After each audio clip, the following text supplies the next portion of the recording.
Bulletin की शुरुआत इस वक्त की सबसे बड़ी खबर के साथ। मध्य प्रदेश के नर्सिंग कॉलेज में गड़बड़ी पर एनडीटीवी की चलाई गई मुहिम का बड़ा असर हुआ है। गड़बड़ियों पर मुख्यमंत्री मोहन यादव ने सख्त एक्शन लिया है। गड़बड़ियों में शामिल सभी अधिकारियों और कर्मचारियों को सेवा से बर्खास्त किया जाएगा। सीएम ने यह बात कही। सीएम के निर्देश पर मेडिकल एजुकेशन विभाग ने रोड मैप भी तैयार कर लिया है, जिसके लिए विभाग ने बड़े पैमाने पर ऑपरेशन शुरू किया है और उन अधिकारियों की पहचान की जा रही है जिन्होंने अनफिट नर्सिंग कॉलेजों को मान्यता देने में मदद की। मामले में तत्कालीन नर्सिंग काउंसिल के रजिस्ट्रार और सचिव पर भी एक्शन लिया जाएगा। वहीं प्रदेश में नर्सिंग कोर्सेज के लिए नई रेगुलेटरी बॉडी बनाई जाएगी। तो यह बड़ी खबर इस वक्त हम आपको बता रहे हैं और बड़ी खबर यह कि एनडीटीवी मध्य प्रदेश छत्तीसगढ़ की मुहिम अब रंग ला रही है।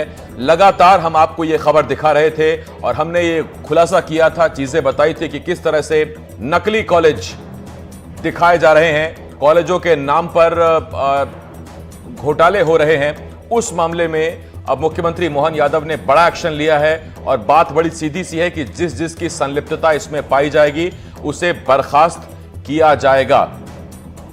अमृतांशी मेरे सहयोगी इस वक्त इस बड़ी खबर पर हमारे साथ लाइव जुड़ रही हैं। अमृतांशी, सबसे पहला सवाल तो यही है कि मुहिम एनडीटीवी मध्य प्रदेश छत्तीसगढ़ लगातार चला रहा था, प्रदेश भर के नर्सिंग कॉलेजों की तस्वीर दिखा रहा था और अब मुहिम रंग लाई है, दोषी बख्शे नहीं जाएंगे।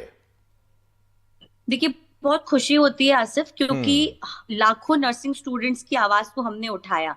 यहाँ पर शायद मतलब ये नहीं था कि दोषी तो हैं, जो उन पर कार्रवाई होनी बहुत जरूरी है और ये फैसला भी बहुत अच्छा है, लेकिन जो नर्सिंग के स्टूडेंट्स हैं वो बार बार, हम भी जब उनके पास जाते थे ये सवाल पूछते थे कि जिन्होंने ये गड़बड़ियां की है, जिनका इसमें पूरा संलिप्तता है या फिर जिनकी गलती है, उनको कब जो है उन पर कब कार्रवाई होगी। और शायद मुख्यमंत्री मोहन यादव ने यहाँ पर एक बहुत बड़ा फैसला लिया है। तमाम ऐसे अधिकारी और कर्मचारी जो कि इसमें पूरी तरह से संलिप्त थे, जो भी ये नर्सिंग फर्जीवाड़ा हुआ है, सरकार ने माना है कि देखिए ये नर्सिंग फर्जीवाड़ा हुआ है और इसमें सीबीआई के अधिकारी तो दोषी हैं ही, लेकिन मध्य प्रदेश के चिकित्सा शिक्षा विभाग से जुड़े जितने भी अधिकारी कर्मचारी थे जिन्होंने अनफिट कॉलेजेस को फिट बताने में अपना हाथ दिया था, यानी कि अपना सहयोग दिया था, अब उन पर पूरी तरह से गाज गिरेगी। उनको बिल्कुल भी नहीं बख्शा जाएगा और इन सभी को उनकी पोस्ट से बर्खास्त कर दिया जाएगा। फिलहाल अब चिकित्सा शिक्षा विभाग ऐसे अधिकारियों और कर्मचारियों की पहचान कर रहा है जिन्होंने इस तरह के काम किए हैं, यानी जो अनफिट कॉलेजेस थे उनको फिट बताने के काम किए हैं। ऐसे अधिकारी और कर्मचारियों को अब चिकित्सा शिक्षा विभाग जो है वो बर्खास्त कर देगा। मुख्यमंत्री मोहन यादव ने साफ निर्देश दे दिए हैं। मध्य प्रदेश में अब मेडिकल और इंजीनियरिंग के तर्ज पर नर्सिंग के भी एंट्रेंस एग्जाम्स किए जाएंगे, यानी कि ये भी चीजें निकलकर सामने आई थी कि फर्जी कॉलेजेस हैं उसमें फर्जी तरह से प्रवेश दिलवाया जा रहा है, स्टूडेंट्स के साथ खिलवाड़ किया जा रहा है। लेकिन अब यहाँ पर पूरी तरह से एक पूरी प्रक्रिया चलेगी।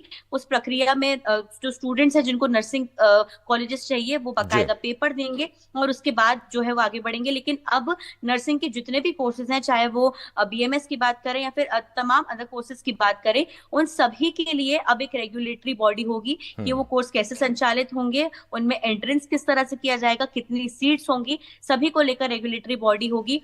तत्कालीन रजिस्ट्रार जो रहे हैं, जो सचिव रहे हैं, उनकी भी इसमें संलिप्तता है, ये सरकार ने माना है और उन पर भी मुख्यमंत्री मोहन यादव ने साफ तौर पर कह दिया है कि एक्शन किया लेकिन अमृतांशी, एक सवाल जरूर मन में उठेगा कि बड़ी देर कर दी हुजूर आते आते। अगर ये कार्रवाइयां पहले हो जाती या इस तरह के निर्देश पहले होते तो फिर शायद सीबीआई के उन आरोपी अधिकारियों को स्कोप नहीं मिलता पैसा लेने और घोटाला करने का। देर तो देखिए आसिफ बहुत हो गई है और स्टूडेंट्स के एग्जाम में भी बहुत देर हो गई है। आप सोचिए, ये मामला कोर्ट गया, कोर्ट में अटका रहा, स्टूडेंट्स परेशान होते रहे, मामला सीबीआई के पास गया, सीबीआई के अधिकारी यहाँ पर उसमें रिश्वत ले रहे थे, अनफिट कॉलेजेस को फिट बता रहे थे, अपात्र को पात्र कर दिया रिश्वत लेके। कहीं ना कहीं जब ये सीबीआई का पूरा घोटाला सामने आया, सीबीआई में रिश्वतखोरी का पूरा घोटाला सामने आया, तब ये जो पूरा एक हम कह सकते हैं कि कॉकस था, ये अब पूरी तरह से फटा है, अब पूरी तरीके से चीजें सामने आई है। और कहीं ना कहीं भले ही देर से ही सही, लेकिन जिस न्याय का इंतजार शायद स्टूडेंट्स को था, जिसको लेकर हम इतने महीनों से सालों से मुहिम चला रहे थे कि न्याय मिले, वो न्याय का इंतजार आज खत्म होता है। और मध्य प्रदेश में अब जो भी इस तरह के भ्रष्टाचारी या फिर भ्रष्टाचार में संलिप्त अधिकारी कर्मचारी थे इस पूरे चिकित्सा शिक्षा विभाग में या पूरे नर्सिंग फर्जीवाड़े के मामले में, उन पर अब गाज गिरनी तय है, उनको नहीं बख्शा जाएगा। देर हो गई है लेकिन फैसला बहुत कड़ा है, बहुत अच्छा है। और अब जिस तरह से आगे पूरा रोड मैप तैयार किया जा रहा है, जो कि मुख्यमंत्री ने कहा है कि इसको लेकर पूरा रोड मैप तैयार किया जाएगा, इस रोड मैप के जरिए उम्मीद है कि चीजें और बेहतर होंगी और स्टूडेंट्स को न्याय मिल पाएगा। जी बहुत शुक्रिया अमृतांशी इस तमाम जानकारी के लिए। वाकई ये हमारी मुहिम रंग लाई है और खुशी हो रही है इस आदेश के बाद, इस निर्देश के बाद, इस बात के बाद जब मुख्यमंत्री ने कहा कि बर्खास्त किया जाएगा ऐसे लोगों को, अधिकारियों को जिनकी संलिप्तता इसमें पाई जाएगी, जो दोषी पाए जाएंगे।